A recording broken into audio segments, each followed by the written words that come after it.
Welcome to our channel. Today we how to withdraw from WAG Payouts to your card step by step clearly. To withdraw your WAG Payouts to your card, start by opening the WAG app on your device.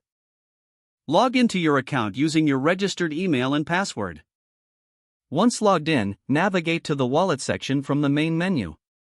In the Wallet section, find the option labeled Payouts and select it. You will see your available earnings displayed on this screen. Tap on the Withdraw button to begin the withdrawal process. Next, choose your preferred withdrawal method. If you have not linked a card yet, you will need to tap on Add Card.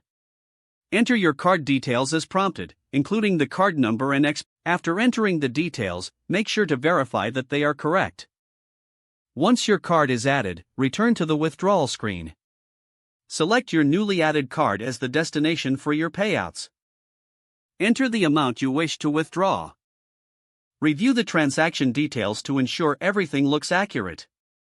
Finally, tap Submit to process your withdrawal request. You will receive a confirmation message once your request is successful. Funds may take a few business days to appear in your card account. Keep an eye on your card statement for updated balance information. That's all there is to it. If the page does not load, refresh the browser or try again in a private or incognito window. Make sure you are using the correct email address, then retype it carefully to avoid small typos.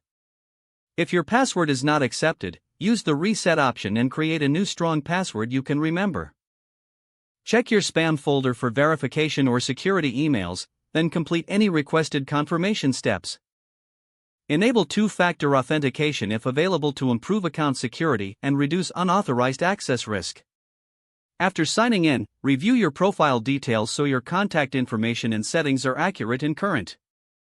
If you see an error message, note it down and try again after restarting your device and internet connection. Log out when you finish, especially on shared devices, to keep your account and payment information secure. If the page does not load, refresh the browser or try again in a private or incognito window. Make sure you are using the correct email address, then retype it carefully to avoid small typos. Don't forget to like this video and subscribe to our channel for more step-by-step tech guides.